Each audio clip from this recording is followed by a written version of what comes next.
नमस्कार, मैं नीलिमा सिन्हा अपने channel sociology question and answer में आपका स्वागत करती हूँ।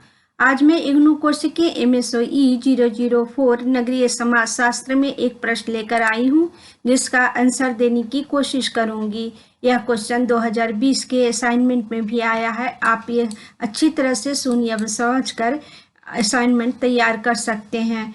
आज का प्रश्न है, नगर के संकल्पना की परिभाषा दीजिए। भारतीय जनगणना के अनुसार छोटे शहरों की इसकी कुछ श्रेणियों की चर्चा करें। एक बार फिर बोल देती हूँ, आज का क्वेश्चन है नगर की संकल्पना की परिभाषा दीजिए और भारतीय जनगणना के अनुसार छोटे शहरों की इसकी कुछ श्रेणियों की चर्चा कीजिए। आंसर है, नगरीय समाजशास्त्र के अंतर्गत नगर या कस्बों की संकल्पना को परिभाषित करना अत्यंत कठिन है। इससे सभी समाजशास्त्री भलीभांति परिचित हैं। Mumford international encyclopaedia of social sciences में सिटी फॉर्म्स एंड फंक्शन पर लिखता है कि यद्यपि मानव बसावट के रूप में नगर उतना ही पुराना है जितना कि सभ्यता या लंबे समय तक विद्यमानोचित जांच परख से मुक्त रहा और इसकी परिभाषा अभी भी विवाद के घेरे में है। एक ही देश के नगरीय परिभाषा में बार बार परिवर्तन होता है, जो कि समय के साथ सापेक्षता बनाए रखने के लिए अनेक समायोजनाएं करता है। अनेक अन्य समाजशास्त्रीय श्रेणियों की भांति नगर अमूर्त है, किंतु जिन तत्वों से इसकी रचना हुई है भिन्न भिन्न प्रकृति के ठोस अस्तित्व हैं, जैसे निवासी संरचनाएं, परिवहन के साधन इत्यादि। नगर के कार्यात्मक तत्वों के एक संपूर्ण एकीकरण से इसकी रचना होती है। फिर भी किसी नगर में मात्र कृत्य नहीं होता, एक ही कृत्य नहीं होता, अपितु अनेक कृत्यों का समामिश्रण होता है। ये अलग अलग नगर और अलग अलग अवधि में अलग अलग हो सकते हैं। इसी प्रकार नगर के परिभाषा के लिए भी अलग अलग तरीके हैं, जैसे विधिक, सांख्यिकीय, घनत्व, व्यवसाय, समाजशास्त्रीय और आर्थिक। पहला है नगर की विधिक आधार पर परिभाषा। अनेक देशों में नगर की परिभाषा विधिक शब्दावली से की गई है। किसी स्थान को घोषणा, जिसे चार्टर या अधिकार पत्र कहा जाता है, के माध्यम से विधिवत रूप से नगर घोषित कर दिया जाता है। यह चार्टर उच्चतर प्राधिकारी द्वारा जारी किया जाता है। भारत में राज्य सरकार का उत्तरदायित्व होता है कि वह किसी भी बसावट को म्युनिसिपल या सिविल का दर्जा प्रदान करे अथवा कस्बा के रूप में अधिसूचना जारी करे। इस प्रकार के कस्बों को सांविधिक कस्बों के नाम से जाना जाता है। दूसरा है सांख्यिकीय आधार पर नगर की परिभाषा। एक सरल उपागम सांख्यिकीय सूचकों के माध्यम से तैयार किया गया है। The US bureau of census सभी नियमित स्थानों जिसमें 2500 से अधिक निवासी रहते हैं को नगर मानता है। यह पद्धति सांख्यिकीय विधियों की आवश्यकताओं को पूरा करता है, किंतु इसमें समाजशास्त्रीय अंतर्दृष्टि की अत्यधिक कमी है। अंतर्राष्ट्रीय भिन्नताएं भी बहुत अधिक है। अधिकांश यूरोपीय देश नगरों की न्यूनतम आबादी 2000 होनी चाहिए का अनुसरण करते हैं। वहीं कोरिया में नगरों की न्यूनतम सीमा 4400 निर्धारित की गई है। भारत में गैर सांविधिक कस्बों के लिए न्यूनतम संख्या 5000 है। इस परिभाषा के अनुसार एक स्थान जहां निश्चित संख्या के लोग रहते हैं उसे नगर कहा जाता है। तीसरा है जनसंख्या घनत्व के आधार पर नगर की परिभाषा। नगर की परिभाषा करने के लिए एक अन्य मात्रात्मक मानदंड जनसंख्या घनत्व का आधार है, परंतु यह कहना असंभव है कि कोई भी बसावट कितने घनत्व के बाद ग्रामीण से कस्बा और कस्बा से नगर में बदल जाता है। कुछ गांव अपेक्षाकृत अधिक घने आबादी में बसे हुए होते हैं, जबकि कुछ नगरीय खंडों में आवासीय रिक्तता हो सकती है। भारत के मुंबई नगर में 55% से अधिक स्लम आबादी मात्र 6% आवासीय क्षेत्र में निवास करती है, जिसकी नगर के अनेक खंडों में घनत्व प्रति एकड़ 50 व्यक्ति से भी कम है। इस प्रकार घनत्व या का न्यूनतम ठीक संख्या जो बसावट की नगरीय विशेषता को अभिव्यक्त करता है, निर्धारित करने में बहुत ही कम प्रयास किया गया। चौथा है व्यवसाय के आधार पर नगर की परिभाषा।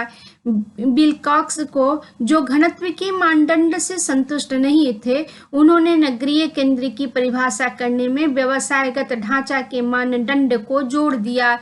इनकी परिभाषा के अनुसार एक जिला केवल तभी ग्रामीण माना जा सकता है जब स्वीकार्य रूप से कृषि ही एकमात्र व्यवसाय है, जबकि नगर वे स्थान है जिसमें व्यवहारिक दृष्टि से कृषि का व्यवसाय नहीं है।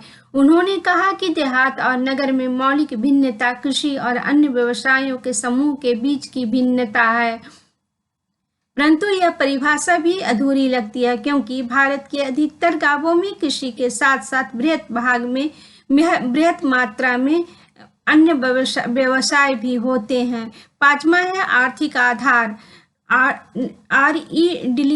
डिलिकिंसन के अनुसार नगर एक संस्थागत केंद्र है, समाज जिसका प्रतिनिधित्व करता है। संस्था का स्थान धर्म का, संस्कृति का और सामाजिक संपर्क का और राजनीतिक तथा प्रशासनिक संगठन का स्थान है।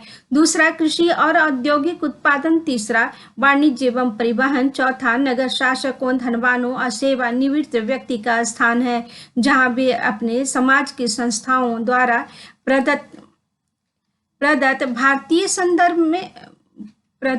होते हैं। भारतीय संदर्भ में छोटे शहरों या कस्बों की जनगणना सांख्यिकीय मानदंडों को निर्दिष्ट करके उसके मानकीकरण करने का प्रयास किया गया है। भारत में कोई भी क्षेत्र जो अपेक्षित मानदंडों को पूरा करता है को जनगणना के प्रयोजन के लिए जनगणना कस्बा या छोटे शहरों के रूप में भारत में कोई भी क्षेत्र जो अपेक्षित मानदंडों को पूरा करता है को जनगणना के प्रयोजन के लिए जनगणना कस्बा या छोटे शहरों के रूप में वर्गीकृत किया जाता है। पहला यह कि किसी भी क्षेत्र जिसकी न्यूनतम आबादी 5000 हो। दूसरा कार्यरत जनसंख्या में से कम 75% पुरुष गैर कृषि कार्य में लगे हों। और तीसरा जनसंख्या घनत्व प्रति वर्ग किलोमीटर कम से कम 400 व्यक्ति हों। भारत के जनगणना 2011 के अनुसार जनसंख्या के आकार के आधार पर कस्बों को 6 श्रेणियों में रखा गया है। पहला है श्रेणी 1 कस्बा, 1 लाख या अधिक आबादी, शहरों की संख्या है 468। श्रेणी 2 कस्बा है 50,000 से 99,999 आबादी, जिस शहरों की संख्या है 474। कस्बा 3 में 20,000 से 49,999 की जनसंख्या और शहरों की संख्या है 1,373। श्रेणी 4 कस्बा में 10,000 से 19,999 की जनसंख्या होनी चाहिए और जिसमें शहरों की संख्या है 1,683। श्रेणी 5 कस्बा है 5,000 से 9,999 की आबादी होनी चाहिए और शहरों की संख्या है 1,749। श्रेणी 6 कस्बा में 5,000 से कम आबादी होनी चाहिए। ऐसे कस्बों की संख्या भारत में 424 है।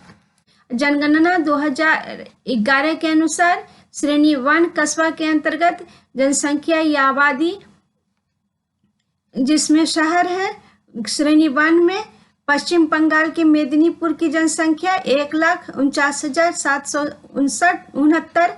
हरियाणा के हिसार की जनसंख्या है 3,01,249। तमिलनाडु के कल्लाकुरिची की जनसंख्या है 1,57,628। राजस्थान के खैरथल की जनसंख्या है 1,50,298।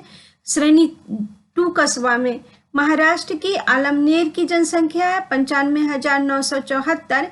गुजरात के घोराजी की जनसंख्या है 84,545। उड़ीसा के भवानीपटना की जनसंख्या है 59,045। महाराष्ट्र के अकोट की जनसंख्या है 92,000 है। जैसे श्रेणी इसी प्रकार हम कह सकते हैं कि श्रेणी 3 कस्बा के अंतर्गत इसकी आबादी क्या है। हरियाणा के चक्री दादरी जनसंख्या 49,985 है। झारखंड के चतरा की जनसंख्या 49,984, उत्तराखंड के चमोली की जनसंख्या 27,777, मध्य प्रदेश के मैहर की जनसंख्या 34,342।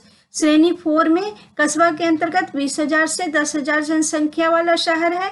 आंध्र प्रदेश के अमरावती की जनसंख्या 13,400, पश्चिम बंगाल के अदरा की जनसंख्या 14,956, उत्तराखंड की मुनिकीरेती की जनसंख्या है 10,620, महाराष्ट्र के नंदगांव की जनसंख्या है 11,517। इसी प्रकार हम कह सकते हैं कि श्रेणी 5 में कस्बा के अंतर्गत 10,000 से 5,000 की जनसंख्या वाले शहर है। मध्य प्रदेश के नरसिंहगढ़ की जनसंख्या 6,735, पंजाब के नौरा की जनसंख्या 7,500, राजस्थान की निवाई की जनसंख्या 9,205, उत्तराखंड के नरेंद्र नगर की जनसंख्या है 6,049। इसी प्रकार श्रेणी 5 कस्बा के अंतर्गत 10,000 से 5,000 की जनसंख्या वाला शहर में आता है। उत्तराखंड के बद्रीनाथ की जनसंख्या 2,438, उत्तराखंड के चंपावत की जनसंख्या 4,801, उत्तराखंड के केदारनाथ की जनसंख्या 612, उत्तराखंड के नंदा प्रयाग का जनसंख्या 1,641। भारतीय जनगणना के अनुसार कोई भी नगर जिसकी आबादी 10 लाख या अधिक है महानगर या मेट्रोपोलिस कहा जाता है।